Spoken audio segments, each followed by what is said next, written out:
All right. Hello, everybody. Thank you for joining. My name is Jonathan Ginsberg, President of Beyond Education Consulting, and very pleased to be here in conversation with Dr. Andrew Hoffman, former Assistant Director of Admissions at Vanderbilt, later Director of Admissions at Swarthmore. Thank you so much for joining us, Dr. Hoffman. Yeah, thanks for having me. Appreciate it. Yeah, absolutely. So today we're going to talk about inside elite college admissions, something all of our students, our parents always want to know more. How does it really work? What are colleges really looking for? But before we jump into that, on a personal level, would you be able to maybe briefly share your background in admissions and what drew you to this work in the first place? Yeah, sure. I grew up first generation to college and was low income in this process. So my own college search process, I had no idea what colleges were, how the Ivy League worked, like any of that. I just did not. I mean, this was, 20 years ago, so we didn't have the Mhm. benefit of a robust internet in front of us. And I really had kind of an uneven, Mhm. haphazard journey toward college. I knew I needed a scholarship. I really needed a full scholarship. Mhm. And that drove my college list. So I went to Arizona State as an undergrad. I got a scholarship to attend. I was coming from Wisconsin, so I wanted to get out of the cold winters. And then I got really involved in undergrad. I was a tour guide. I worked for the admissions office. I did all of the student affairs things that a lot of high achieving, very involved students do in undergrad. And I thought, because I was first generation to college, that I had like distinct pathways toward a profession. Law Mhm. school, medical school, business school, like that was it. I mean, a teacher, lawyer, doctor sort of thing. And really realized in undergrad that like maybe there's a bigger world out there. I had a mentor who encouraged me to go into higher education. So I got a master's degree at Vanderbilt. And that was at the height of the economic crisis. And every Mhm. college and university was on a hiring freeze at that point. But there's two distinct offices that are not on hiring freezes during downtimes. That is fundraising and admissions. And so I Mhm. got one of the open positions in the admissions office and really cut my teeth in Vanderbilt admissions. Worked there for 6 years before pursuing my doctorate. I went to the University of Pennsylvania for my doctorate in Philadelphia and transitioned over to Swarthmore. So I was a senior assistant dean, associate dean, and then became director of admissions. And I'm just really attracted to selective admissions, how it works, how we can distribute opportunity. And the function of admission is very I don't know, there's just very varied, like travel and marketing and selection and data analysis, and it just really links up with aspects of my personality. So I've really enjoyed it. I've now transitioned over to the independent consulting world. I spent 15 years in highly selective college admissions at those two institutions, traveling with a ton of different institutions. And now I help families every day navigate, especially the Mhm. college admissions process and how all of this works once their application arrives to those admission offices, what happens then? So I help them through that process. Yeah, well, thank you so much. Going from first gen to director of admissions, quite interesting. And having been in admissions for so long, what would you say perhaps are some of the admissions trends or ways in which admissions have changed over the past 5 or even 10 years? Yeah, so given that period of time, it's changed quite a bit, in my almost 20 years in college admissions, but certainly 5 to 10 years. I mean, test optional with the global pandemic is a big piece here. So I was director during the pandemic, had to navigate our entire reading process and how we select students without standardized testing. And Mm, Swarthmore was the type of place where they were never going to go test optional unless something like that forced them to. right. They have since come to the conclusion, I think permanently, we'll see what happens, that they don't need standardized testing to make a decision. What we know is a lot of selective universities have gone back to testing, but there are a ton of colleges that remain test optional. That's probably one of the most disruptive things that have Mm, happened over that period of time. But related to that as well, Common Application, the big platform for all these colleges. or most colleges, they increase their membership, which means that it just gets easier and easier to apply to these colleges. I was just looking at, I think Tulane announced a couple days ago that they are getting rid of their supplemental essays, and so it's Mm, going to become even easier to apply to Tulane. And so that trend is very much changing over the last decade of, the average number of applications submitted to colleges was somewhere in the 5 to 6 neighborhood. Now right. it's more like 8 to 9 neighborhood on average, with some students applying to 20, 30, 40 different colleges, which just makes this entire process for colleges as well as students unpredictable, I would say. Right. Their Right. yield is unpredictable, admissions is unpredictable, which means that students are now applying to even more colleges because it's so Hmm. so it's just a cycle. And then there is also a heavier reliance, and we've seen over the last couple of decades on early decision. So colleges that offer early decision, making up more and more the larger share of their class with early decision applicants, which makes that process even more important for families and students to consider. No, these are great points. We've seen those changes to test optional, many colleges bringing it back, some staying optional, even permanently optional. And then we also have increased numbers of applications per applicant, which is Yep. making enrollment go crazy, and when perhaps feeding into the greater strength or focus on ED and ED2. These are huge trends. So if schools were able to go test optional, some brought it back. Yeah. But beyond the test, what would you say are the values or qualities that colleges are looking at most? Yeah, so, I live in the highly selective world. There Right. are 4,000 colleges out there. There's lots of colleges that make decisions based on what your GPA is, what your test score is, your decision, right? What we really talk about is holistic review. And so there are very few spots for tens of thousands of applications, and that's kind of where my sweet spot is. That's where I have the most expertise. And so, academics is one part of this. It's kind of a Mm, threshold. It's like what gets you into the door. right. And that is trying to land within the top 25% or at least top 50% of students within standardized testing bands and GPAs and ranks and those sorts of things. And that gets you into the conversation. It gets you another review essentially at Right. places. And then it becomes much more about institutional priorities, what the Hmm. college Hmm. wants, how they want to build the class. It becomes more about underrepresentation and overrepresentation. So, Right. what do we have too few of in the admissions pool? What do we have too many of? And how do we balance that to the best of our ability? And then it's how interesting are you as an applicant? What are you doing? Are Mm, you doing things that other students are not necessarily doing? Or do you have ideas that you're expressing in writing that others are not necessarily expressing? right. And that's kind of how these colleges make those very, very, very difficult decisions at the end of the day. Hmm. Understood. I guess this goes to the next question then of what would you believe truly helps to separate a compelling applicant versus somebody who just has a lot of activities, right? Because we get students, how do I make myself stand out? I think I know what to do, or this is my kind of laundry list of things that seem good, but how does that all translate to a strong application? Yeah, it's really just it's about building what I call a narrative. You Right. could maybe call it spikes. I hate that word. I just don't think Mm, that that's what we're really talking about. I think it's like you want your application to be memorable.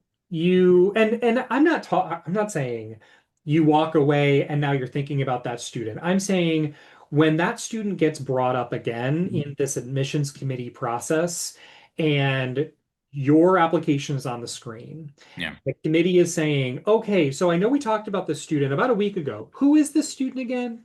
People are kind of looking at this saying, I don't know. Let's go through this again. You want the committee to say, oh, that's the student that did this one really cool thing. Do you remember that? And they're like, oh, right. We remember the student. So you want this narrative. You want this to be, and it could be around academics, like academics, extracurriculars, and writing. And so there's some pieces, maybe it's environmental sciences or it's data science or, something in humanities or something like that. It could be around life experiences and where Mm, you're coming from and the type of school you attend and how you're outperforming your context. And it could be part of that. So there isn't like a magic formula. There isn't like a magic bullet for this. But it's not about a long list of activities, like because everyone has a long list of activities. Everyone has high testing at highly selective institutions. It's much more about who you are and how you're conveying that with authentic writing, with strategically aligning your application so that the first page of extracurricular activities is in front of the officer at the very beginning. The second page is much less important. So don't put your really important things on Right. page two because that's not going to fit with the overall strategy of when an admission officer is opening up the application and how many applications they have to get through that day. No, that makes a lot of sense. That in the end, you're telling a story, you're constructing narratives. There's different aspects of yourself that you're trying to Right. convey, and it should have some cohesive or coherent message. Right. You did mention committee. I think something a lot of our families are curious about. How does committee work, or how often does an admissions officer read an application and then it goes to some group? Or if you don't mind, obviously Yeah. it's different at Vanderbilt versus Yeah. Swarthmore versus a UC, but roughly, how does that process work? Yeah, roughly speaking, there are two different ways of reading at highly selective holistic review places. Hmm. There's the traditional model of reading and there's committee-based evaluation. That I did the traditional model at Vanderbilt. They've since some done sort of a hybrid there.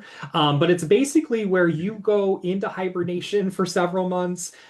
Back then I was carrying physical files until we got them on the computer. Now it's obviously all on the computer.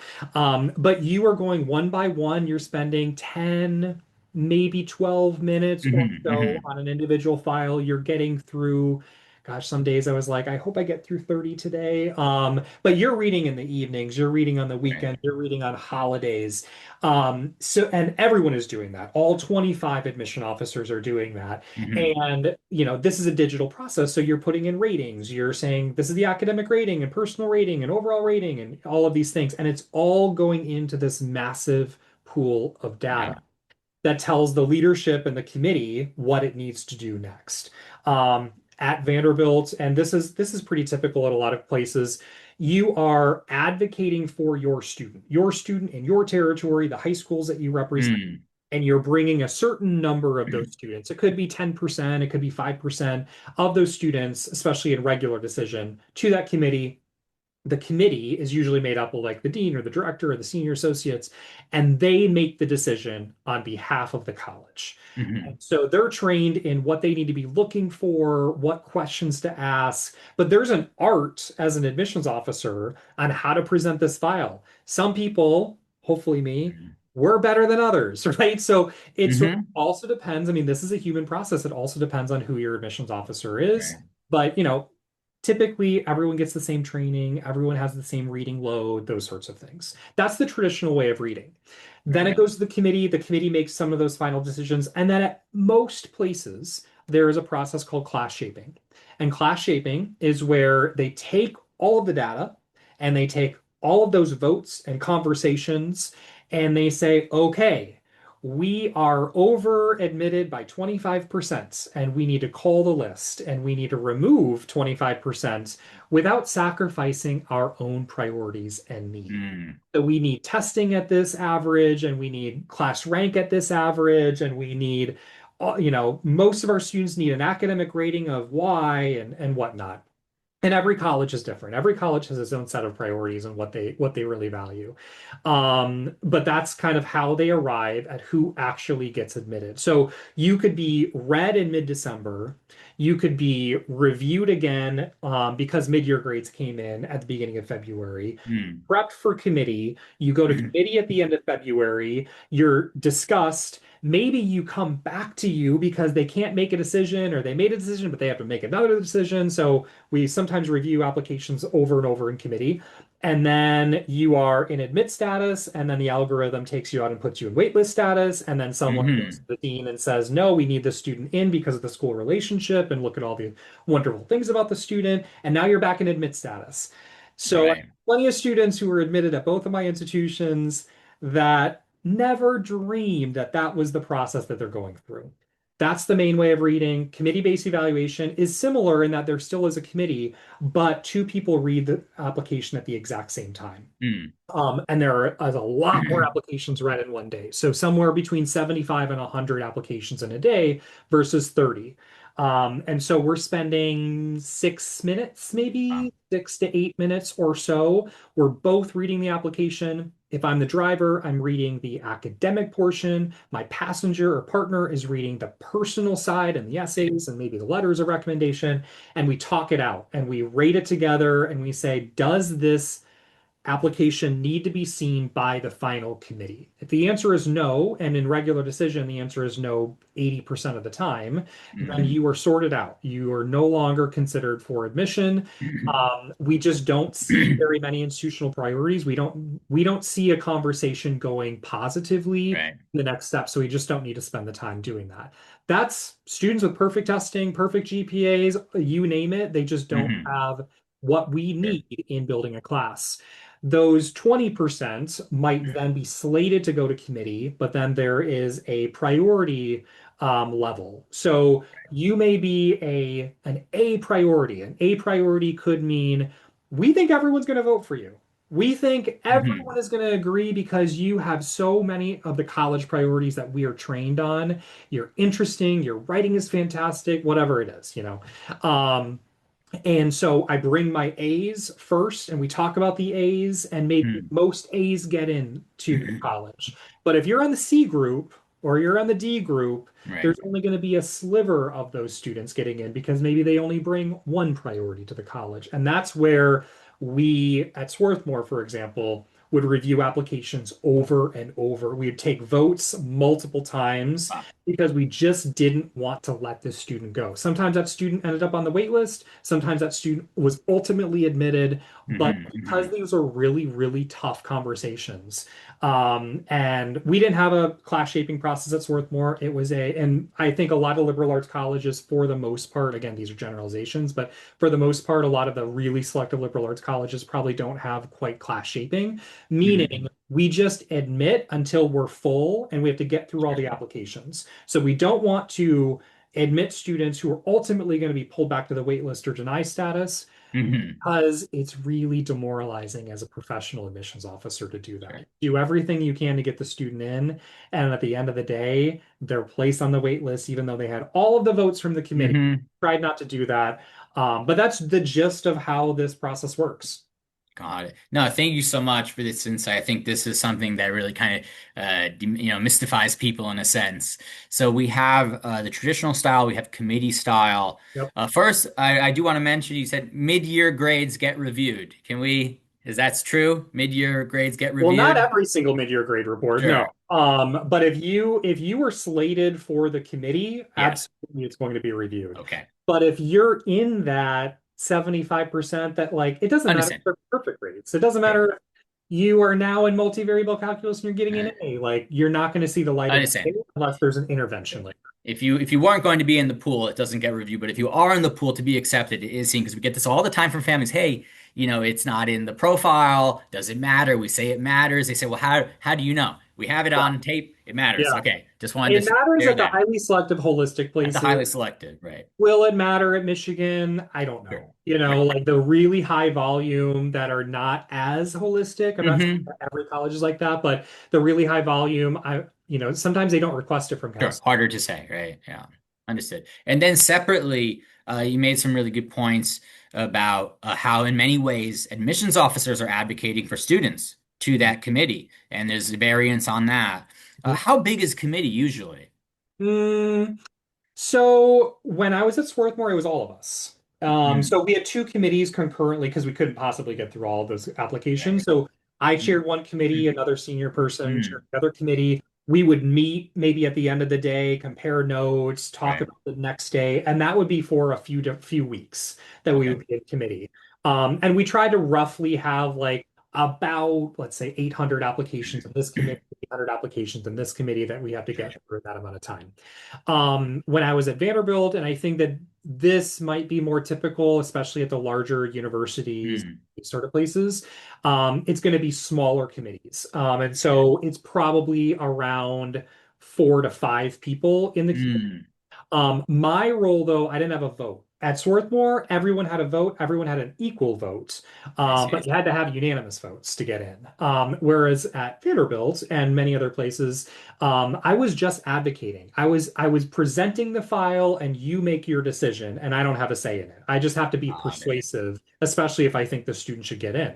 By the way, I wasn't always advocating for students to get in. Sometimes I was advocating for students to not get in. So that is also a role of the admissions officer, Sure. because again, we're trained on those priorities. If Yeah. this student is here because the committee says that they should be here, but I'm thinking, listen, I read this essay and it's awful. We should not be admitting this student for a number of reasons. One thing doesn't hold you out, but I'm just giving you an Sure. example there. Understood. But that's not always the case that you are positively advocating for students either. Sure. No, I think these are really important points. And then there was one more idea of meeting institutional priorities, class shaping to a certain extent. Would you say that universities may vary quite broadly on what are considered institutional priorities? And B, do you believe priorities have changed, are changing? Just, general comments here. I don't I don't get a sense that priorities are changing, quite Hmm. honestly. There Hmm. there there could be some isolated incidents. So for example, if a college is now building a massive undergraduate computer science program that they've Hmm. never had before, yeah, that could be a new priority for Have to them. fill the Now, class. Hmm. right, exactly. But for the most part, like these colleges, as we all know, are hundreds of years old. They don't change very much, quite honestly, from year to year. So those priorities are pretty consistent. We were trained when I was at Swarthmore on priorities affirmed by the Board of Managers, the Board of Trustees. And that only really changed every like 5, 6 years that they would go through that process. And like when I say change, I mean like really small changes that just it wouldn't change from year to year. Now, that Sure. said, priorities can change within a year. So that's the Mm. other thing that families don't always understand, right? Even if you knew every priority, and I go over this on my YouTube channel with like this mock admissions thing, and I go over a fictitious dean telling the committee what the priorities are. So if you wanted to check Mm. that out, you can. It is based in reality of like how this sort of works. But if we have an early decision one Yeah. process, early decision two process, regular decision, and we've already achieved our major priorities in early decision Right. one and two, then that priority is going to be less important than regular. Maybe something else gets more emphasized just because the nature of the pool does change. So priorities can also shift within a given year, but these priorities for the most part don't change. Across the board, I think generally speaking, these are pretty similar priorities. Sure. Um, but the level of importance is going to be different. So Hmm. the level of importance on first generation status might be really different from one college to the next. And that's why you see wildly different demographics from one Sure. college to the next. Um, the level of priority on women who want to study engineering might be different because of the makeup of their pool. So it Right. sort of just depends. You can sometimes glean this from Mhm. their own press releases, student newspapers, the way they Right. talk about things in their information sessions. But there's generally not like a written list of priorities that families can. Sure. No, this is a good point. And we do tell people, you know what people want based on what they say. How do they Yeah, report their data? that's What do right. they seem to focus on? It's not as much as there are elements we don't know, there's lots of things we do know. Right. These This is these press super, releases, like the admitted student press releases, yeah. are very intentionally written. Right. So if you really are looking at this and saying, what does Dartmouth really care about? Well, they might reveal some things in their press Yeah. releases. Now that's not to say because they don't talk about legacy in their press releases, that doesn't mean that legacy is not important. Sure. This means that they're not highlighting it. So you can only take that with a grain of salt. True, true. And so let's say schools have these different priorities, there's different ways to stand out. Are there any common patterns you see among successful applicants to highly selective colleges? Yeah, I mean, I think thoughtful reflection, honestly, Mm. on your list is really important. I cannot tell you how many students, I have hundreds of clients that I'm helping, and I ask them for their college list, and it is the same list across the board. It is every single student that I work with, I mean, virtually, it's not 100%, but it's like 95% are applying to Harvard, Princeton, Stanford, Yale, MIT. Not everyone can go to those places. And those are Correct. not the only wonderful places out there, right? Like, Hmm. I think one of the major mistakes that families make is ignoring the liberal arts colleges Sure. for whatever reason. Maybe they don't have a household name. Maybe they think, oh, they're not great at STEM or all of these preconceived notions. And I get it. We don't do a great job in our country of actually elevating those places and talking about them. And they don't have massive alumni bases where you're Hmm. constantly meeting people from Amherst Sure. or McAllister, Pomona, or whatnot. So I do understand it, but I think that it is a major mistake for families to ignore the liberal arts colleges. They can be really fantastic places, and Hmm. literally not everyone can go to the Ivies and Ivy Plus colleges. Sure. I'm not here to tell you don't apply. I'm not, like I'm not doling out that advice to say no, don't apply there because you're never getting in. Because you know what? I've had plenty of students that apply there and do get in. Right. So I'm not saying that. What I am saying is that we don't just need to go to US News and World Report and look at the ranked list. We don't just need to do what everyone else in the school is doing. We can actually have a really thoughtful list and Mhm. conversation and college visit strategy and go add some places maybe that Yeah. you've never Yeah. heard of. And who knows, you might really like them. So I think that's one aspect. Sorry, can you repeat the question? That's okay. And then there's just the idea of were there any common patterns among the successful Oh, applicants to highly yes, yes, selective successful. Thank to you. Let me college? It's let me okay. focus It's on okay. This success. that your answer led to another question, but we'll finish this one first. Okay. Success. Yes. So one is going to be the thoughtful reflection on your college Right. choice. But two is strongly considering an early plan. You're going to be in a much smaller pool. I'm not trying to push anyone into early Hmm. decision if it's not appropriate. There's financial considerations, there's lots Right. of considerations.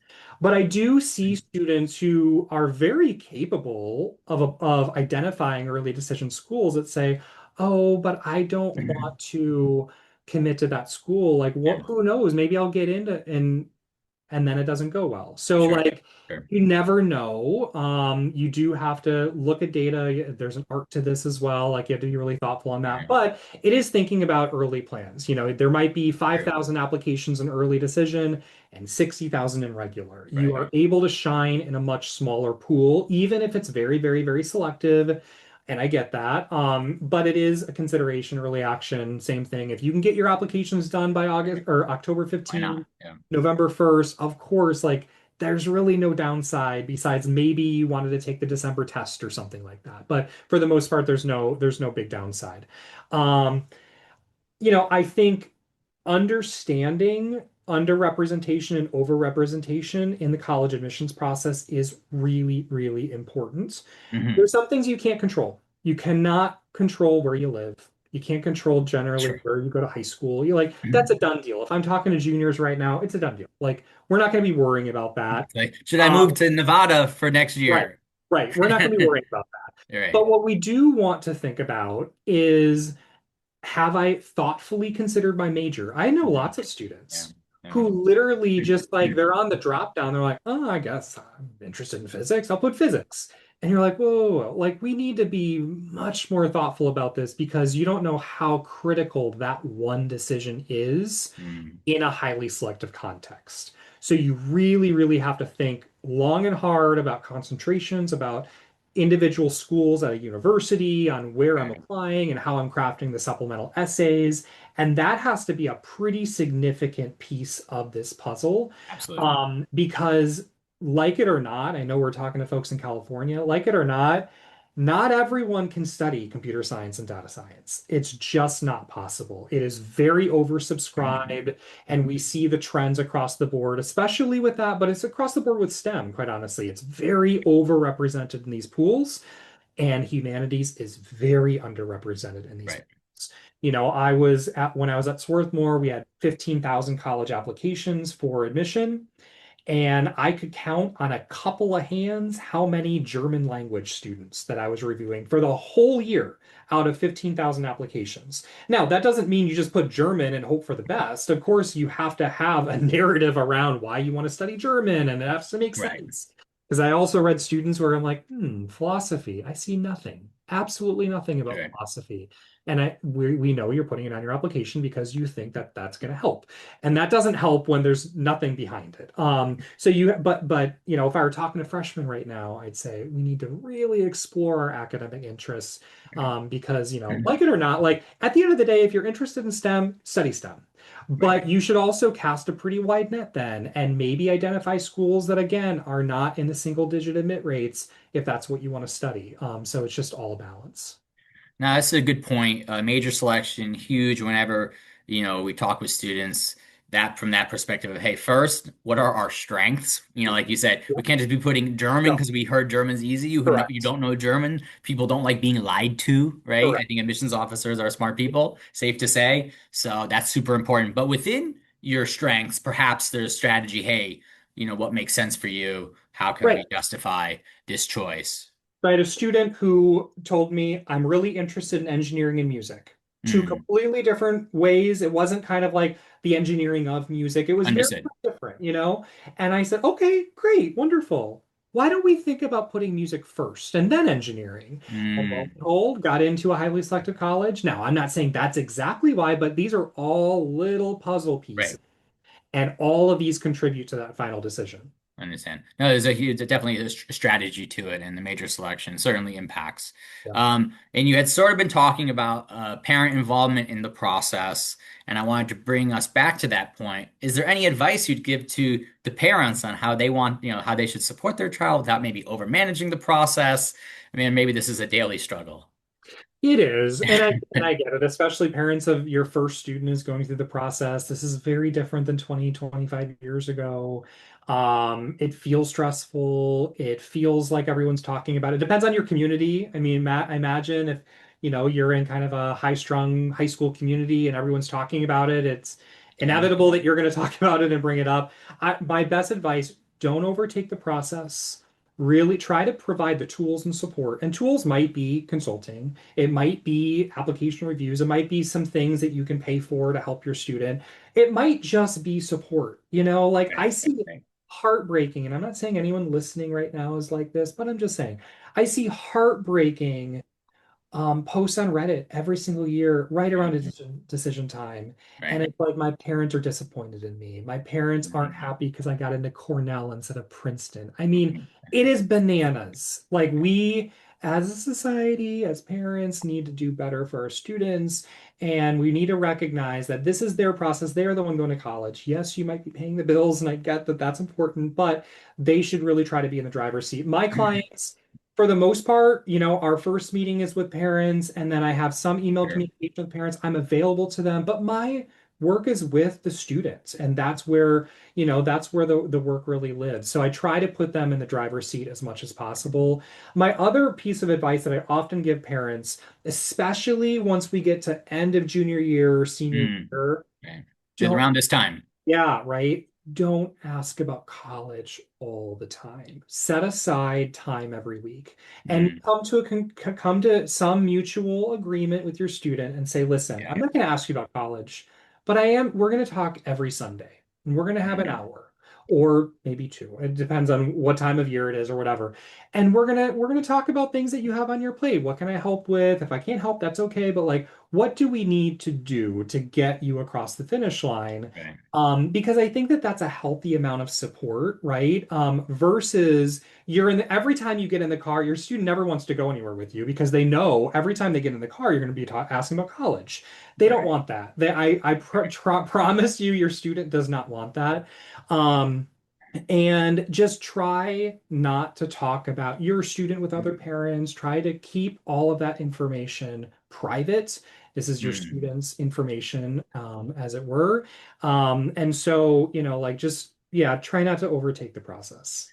I really like that point of setting aside some time at like a fixed interval to discuss college because we do find there's a whole spectrum of involvement, but we don't want no involvement either. Say, hey, Totally. oh, you're in your hands, you got it, because we do need parent involvement. Parent involvement Yeah. is important, but when we can maybe set aside time and it can feel fixed, and then therefore it's somewhat stable or consistent from a student perspective, that can help to manage it. Yeah, I think that it makes a can. lot of Yeah, sense. it's all about balance, like I do think some healthy consequences of like, hey, you didn't turn in your Mhm. draft essay. Right. this isn't like missing the college application deadline, but it is like, well, you're gonna have to carve out some time, Yes. to do this Yeah. because I Just to can't do stay it, on pace. Yeah. Yeah, No, that's a really good point. Now when we're thinking about applications, it is the season upcoming. We're going through maybe preliminary essay brainstorming, getting stories down about student background and how their values have changed, how they've grown. But lots of students naturally feel, hey, I haven't done anything special, or I don't have anything to say. yeah, How do you get students to perhaps come out of their shell or realize what's kind of hidden in their story? Because every student has an amazing story. We try to show that it's really the value you take out of a situation. It's never the specific what, that's probably, right. that is the key value. But how do you get that out of a student, or how does an admissions officer see that in a student? Yeah. Yeah, it can be challenging. Mm, What I recommend to students is you got to put words to paper. You right. got to put some ideas down on paper. And even if they're bad ideas, that's okay. It doesn't mean that you're writing your entire essay about that. But you got to put some words to paper. I do some brainstorming exercises. Like generally speaking, at the highly selective colleges, there are only 6 or 7 themes within these supplemental essays. So if we can True. get to a theme and say, okay, this was an instance where I disagreed with someone, and how did that unfold? Now, they're all going to have different word limits, but the foundation of that type of essay is the same. So let's Right. talk about, when did you disagree with someone? When did you disagree with yourself? Sometimes students are Mm, like, "Oh, interesting. Like, I mm, don't have an instance where I've really hardcore disagreed with someone, my parent or a teacher or a peer or anything, but I have changed over time, and I've actually like my values have changed since." sure. I was in middle school or something, and now I see the world in a different light. And like that can be a really good disagreement essay. It's kind of out of the box. It doesn't, it's not always something that we're thinking of right away, but it's really about getting some things down on paper. Yeah. And just trying to think about like what are some things that I have done, am doing, have thought about, ideas about things that are maybe just different than other people. Right. Like I think we fall into this trap of like, okay, a really significant thing that I've done is Boy Scouts or is a summer program. Well, I'm sorry to say, lots and lots of people write about that. Right. Lots. And unless you're writing it in a really interesting way, which I can't remember the last time I've read a Boy Scouts essay that was really interesting, it's probably not going to work very well. So we want to maybe venture into some other aspect of what we've done. It doesn't have to be profound. It doesn't have to be Mm, dramatic. It doesn't have to be, like a really traumatic story. Like we don't want to necessarily read about right. trauma in essays. Like I think that used to be very popular of like you have to write about this adversity that you've confronted. Like no, you don't have to. It could be, but you don't have to. But I would try that as much as I can. And then you work with someone, you work with a friend or a Mm, parent or a consultant or whoever, a coach, and say, okay, here's a draft of my essay. What do you think? right. Usually when I do this with my students, Mm, I read it and I'm like, okay, you see these 2 sentences right here? mm, This is where your essay is. mm, So you need to get rid of all of this other boring junk. And right. you need to focus on developing an essay about this really interesting aspect that we don't read very much about Right. and talk about what that is, but more importantly, why that's important. I review essays all the time and they're way too descriptive. They're describing the events of something or Right. how something works versus how it impacted you or why it's important to you. The why is so, so central in Right. admission officer reviews of these essays that like you can't sleep on that at all. Yeah, I think there could be an overemphasis from the student perspective on making the what unique, when in fact, like you said, the what is never unique. Even if you're, the president of school or you won some national award, guess what? People win it every single year. Even a national award, they win every single year. But why did you do it? How did you do it? How did Yeah. you change over time? That can be Yeah. interesting. So some of the very best essays that I've ever written are Mm, about really ordinary right. subjects, because they're really personal to you. So like if you have really crazy bedroom walls, like you have posters and you have drawings and you have this evolution in your bedroom of like how you have become this little human, right? That's now applying to college. That could be really interesting. Right. I mean, it could be a montage type of essay. Like there's different ways to Mm, write this, but right. that could be really interesting because those bedroom walls and what you have on them are so personal to you that no one else can write that Right. particular essay. As opposed to if you're writing about something that's really, really common, playing the clarinet in the band, every kid is writing an essay like that. So we want to avoid that. Now that's a good point. We always like to look at essays and any line that we say, hey, we could have written the same line for you means it's not personal enough. Yeah, And it's just that's gonna, right. kind of be glossed over.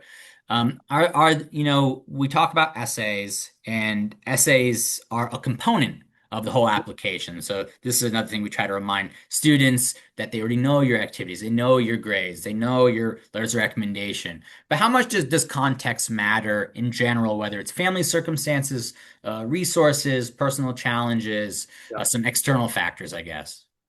It matters quite a bit. I mean, it depends on the individual student, individual Right. context, right? So, like, it's sad to say, but there's just a Mhm. lot of divorced parents out there. It does Mm. happen, and it can be traumatic within a family unit. I get that, Mm. but we read about it quite often. And Sure. so that's just not something that is, usually like brought to committee to say, oh, and she has divorced parents. Well, who isn't? Half of these people in the committee are divorced. So that's Sure. just not something that's Understood. very compelling. But I will also say that sometimes students don't even think what could be compelling contextually speaking. So there's two different things on the Common Application. The Common Application has done a really good job lately about highlighting this because students don't always think like, oh, I translate for my parents. And it's something that I do because I'm really the main English speaker. Like maybe they're immigrants, maybe they have some English language knowledge, but for the Right. most part, when we're going to, doctor's appointments or anything having to do with the system itself,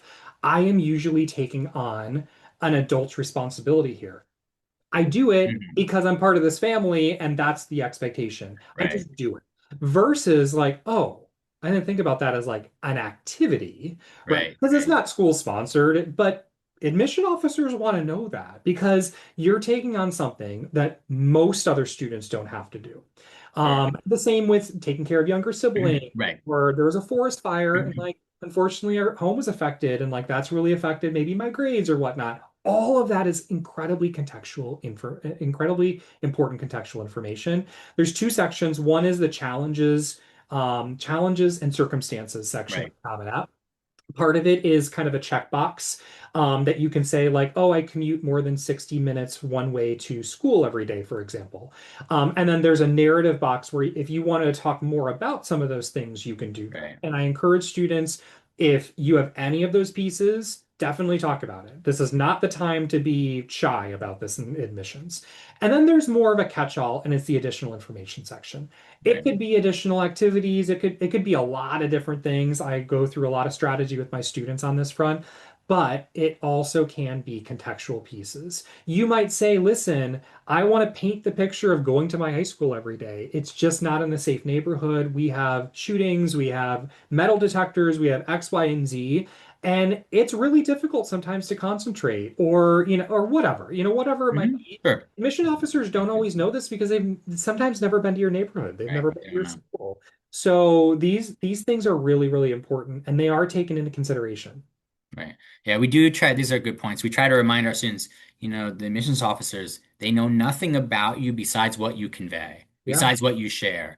They don't know that maybe your father was sick for a year and you had to Yeah. drive your younger brother to school and you were cooking breakfast and dinner, or so all these things basically we say anything that wasn't sitting in front of the TV, right, is Yeah. probably an activity and probably needs to be something to be just given context, right? Yeah. Whether that's a formal activity or giving an insight into your life, all of this is relevant and Yeah. potentially valuable. And that's a good point that there are these sections within Common App now to talk about Yep. household chores or ways you've had to support family, other types of hardships or inconveniences, and Yeah. additional information. So Yep. besides the main common application essay, another area which is sort of miscellaneous, you can kind of treat it like you said how you want, strategize. So all of that is very important.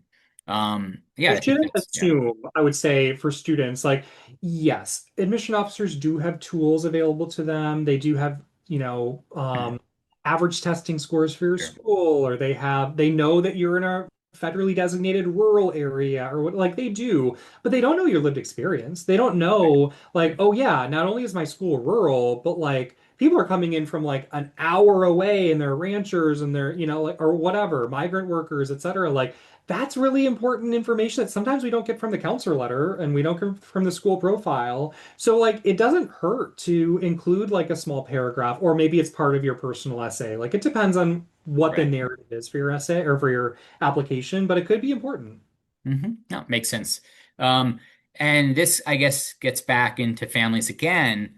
But do you think there might be things that families worry about with respect to admissions that maybe admissions officers don't really care much about? Yes, verification is a really hot Ooh, topic. yes. Verification of extracurriculars and honors. Now, I'm not saying it never happens. I Sure. do know that it does happen to an extent at some Hmm. particular places. So I'm not here to cast the entire area verification to say it doesn't matter. But I think families think that it matters a whole lot more than it actually Right. does. And students worry a lot more about that too. That's why I constantly see like links to this paper you wrote or this article about you. And I'm here to tell you, no one's clicking on those links. Like Okay. no one has time. They just don't. Again, does it happen where maybe the Yale admission officer reaches out to your counselor and says, "Hey, listen, it looks like this was Girls Nation. I actually don't have the roster in front of me. Can you confirm that? Because I didn't see it in your letter." And they're like, "Oh, yeah, no, she was." And like that could be That verified. can happen. That can happen. I'm not Sure. saying it doesn't, but I think families assume that it happens to a far greater than an extent than Sure. it does. So that's one thing. Letters of recommendation above the requirement. So I Mm. think families are like, oh, we know this alum, we know this person's connected to us. I had a family just reach out to me and say, hey, do you think it's a value in the waitlist process for this family friend to write a letter for her? And I said, well, give me more information. They said, well, she hasn't seen him since she was 6 months old. And I'm like, it doesn't matter who the alum is. That does not matter. So I would say anything from like unconnected alums, like again, not 100% of the time, if you know someone incredibly important at the institution Right. on the board of trustees or something, and there's something where they're not only willing to write a letter, but they're willing to make a call, we have to be real about this process. That stuff Hmm. does happen, Sure. but it probably doesn't happen very often. So Right. that's one thing. And then I think the more the better. Sometimes people feel like, oh, you can submit letters from all of these people. And I'm like, no, admission officers do not want to see that. Right. So if the admissions office says we require one counselor letter and two teacher letters, and we accept additional letters of recommendation, you can go one above that. Right. That is my recommendation. Only one. And you don't even need the one, but only one above that. Do not submit additional letters because it's not going to help. Yeah. Now these are great points. We do get a lot of questions about, hey, how do I prove I attended this course or that I finished this camp? It's like there's no document upload, No. none of that even exists, right? No. And then And we on the don't need yeah, certificates and like it's just not necessary. I yeah, do understand in the age of like being able to just lie about things. I get it. I understand why people are asking that. And I'm not saying that like literally that never happens in college admissions, but I think admission officers are rather trusting people. A right. lot of these things are talked about in counselor letters or teacher letters of Sure. recommendation too. So it's just not really necessary. The other thing that I think families worry a lot about, and students especially, is like I need to explain why I got that one B plus on my transcript. Mm, And you should not be explaining that. okay. That like if you had a significant event and it caused a bunch of C's or D's or something like that, of course, Right. definitely talk about that. Don't think that they're just going to ignore that or maybe not notice it because they're going to notice it. Of course. But you're going to give the opposite impression if you are talking about that one B plus or A minus and writing a long paragraph of how you're now reaching out for help and everything. People are gonna be like, whoa, you are way too achievement oriented, you're a grinder, you care way more about grades than actual learning, you're going to give the exact opposite impression. Right. You're sort of conveying the wrong values or priorities. Yeah. Yes, I would say everything a student writes, indirectly, directly, conveys this is what I care about, and this is who exactly. I am. That's So, exactly right. who do we want to be, That's and exactly. probably show that. These are super helpful. Um, so with things in flux or things feeling very competitive because they are. I mean, is there any advice you'd give current high school students preparing first if they are a younger student, maybe Yeah. more like ninth grade, and then more if they're an older student, perhaps applying this year? Yeah, so for younger students, I would say find things that you really truly enjoy doing that Yeah. are productive. Mm, So, watching TikTok all day, not productive. mm, Being a content creator for 10,000 people based on this really obscure hobby that you have, pretty productive. That's awesome.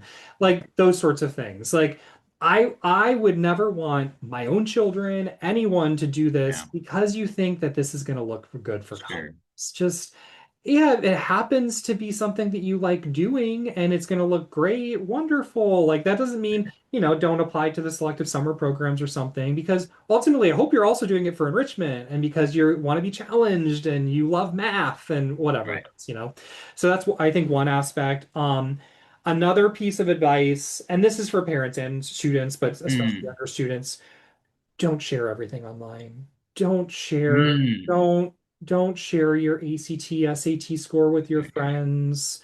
Don't post everything about college admissions. Don't mm, follow all the influencers that have absolutely no relevant experience in college admissions. Like, really seek out trusted, actual advice based on experience. Like that is, I can't emphasize that enough. I think it's going to be really easy 3 years from now when freshmen are going through this process. It's going to be even worse, quite honestly, when it comes sure. to social media Yeah. and being bombarded. I mean, these algorithms are targeting you for reasons. They want you to watch their videos. Now, I have my own videos, so I want you to watch them. But I mean, really, they are targeting you, and you can fall into this algorithm trap of just being consumed by college and probably getting a lot of bad advice. So you Yeah. got to be Yeah. really careful consumers of information. So that's I mean, there's all the advice of like challenge yourself and engage in a rigorous course selection. Of course, that goes without saying, but like those are probably my main pieces for younger students. Yeah.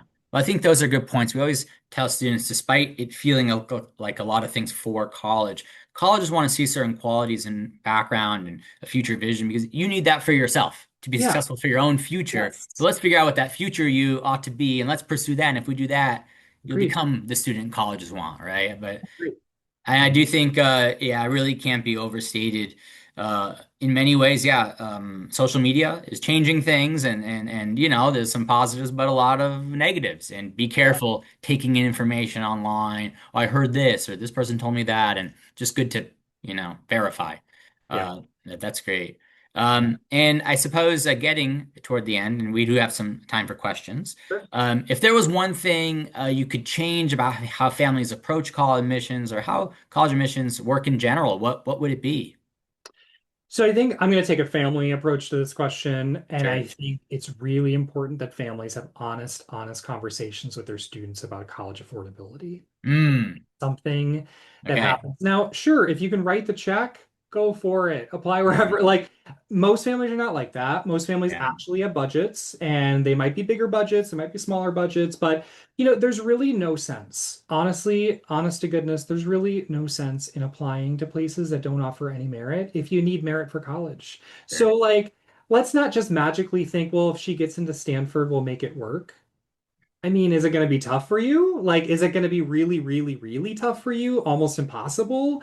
Then we shouldn't be doing that. We shouldn't. I see Reddit posts again. Should I go into, $200,000 of debt for Dartmouth? No, you shouldn't. You definitely shouldn't. So I think we would really Yeah. benefit from having more honest conversations earlier in this process. No, I think that's a great point. We definitely cannot ignore the financial aspect. Now, I will say we have been collecting questions in the Hmm. Q&A here, Yeah, and I guess I'll just go top to bottom. sure. And someone asked a good question: do these hardship stories still work? Well, if you do have a hardship, I mean, it's part of the overall narrative, right? Okay, okay, So, what admission officers want to understand is what are you doing with the resources and experiences in front of you? right. So if you go to a very well-resourced school, they're going to expect you to take advantage of those resources. They really are. If you go to a school or you're in a neighborhood where, yeah, it's really difficult. It's difficult to live. Not just go to AP classes or whatnot, Hmm. but it can be really challenging to live in this community because of the trappings of poverty and these. I grew up in a trailer park, like these sort of things, like school is only one part of that overall life. And so would I talk about that? Maybe. I mean, I would try to paint the picture, quite honestly, Hmm. of like what my life is, because that's really important to my lived experience. So is that hardship story getting you into college? No. Is it part of the community conversation and say, look at what she achieved despite not having those types of resources Right. because of some of these adverse backgrounds or hardships or whatnot? Well, yeah, that is contextual. That is outperforming context. Understand. And then we have another question, similar but slightly different. So let's say a lot of our students are, middle class and above families.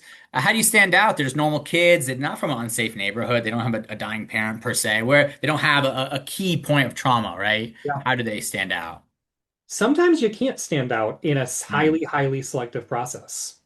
Like it is really following some of the micro pieces of advice that I've offered. So early decision, for example, in a far smaller pool. So if you're like, this is like she really, really wants to go to Columbia, then shoot your shot. Like yeah, I mean, there's financial considerations. So like you have to be okay with that. You have to be sign off on the early decision agreement. But mhm, like, I'm not here to say don't do it. I'm definitely not here to say that. But I think you can shine in a different kind of pool too, and that's something mm, that we just don't talk enough about.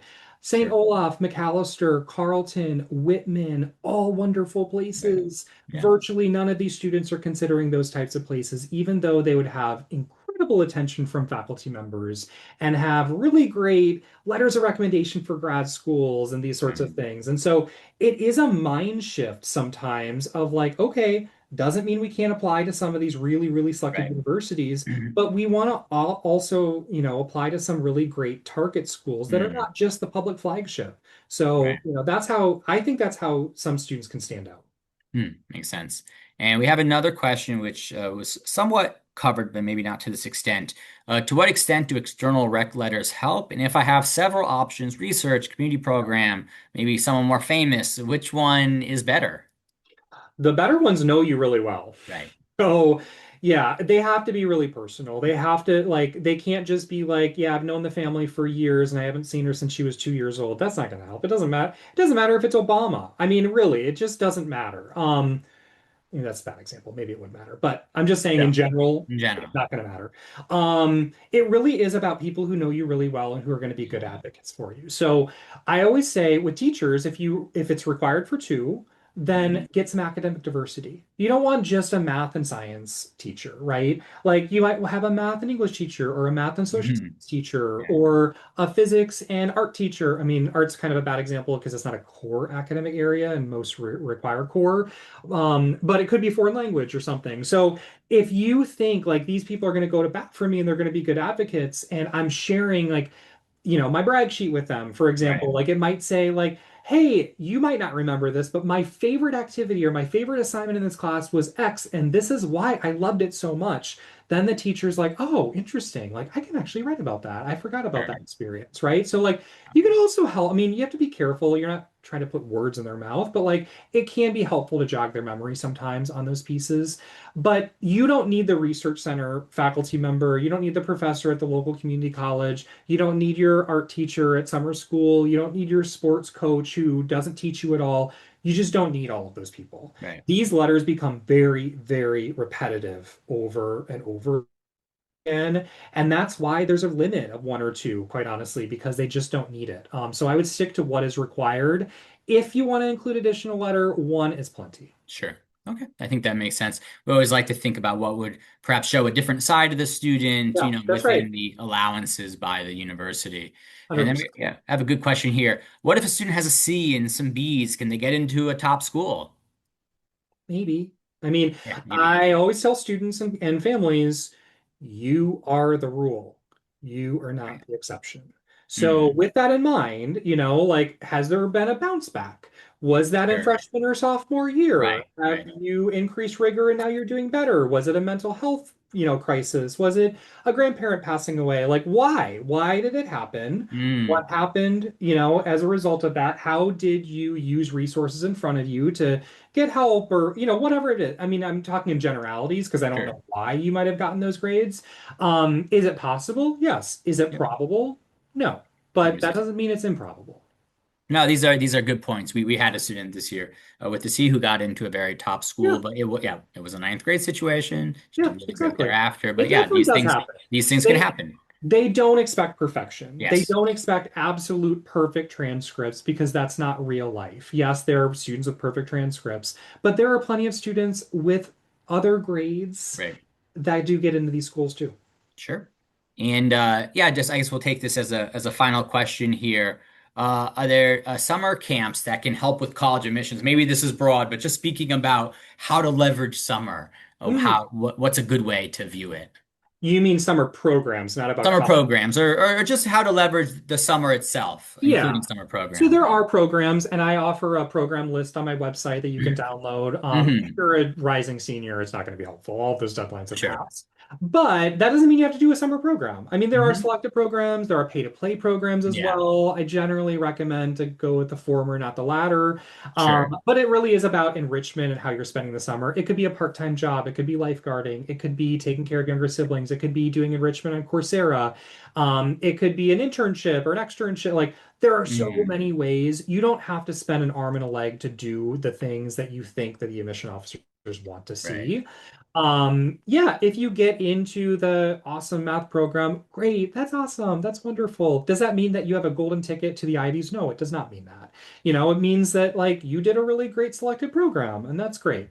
But there are so many different experiences across the summer that students are engaged in. They're really trying to look for authenticity. Why did you do it? What are you doing? How are you spending your time?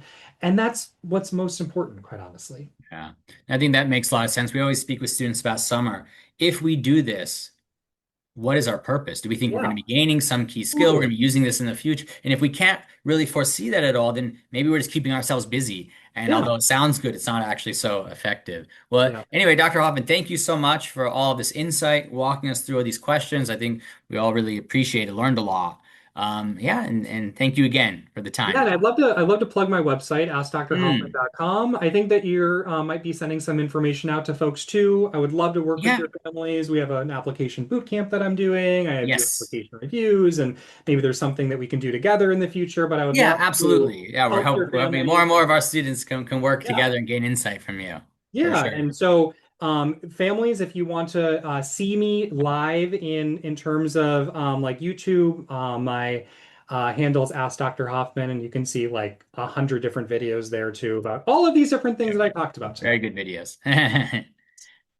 Okay, well, thank you again, and everyone have a good night. Sounds good. Thank you.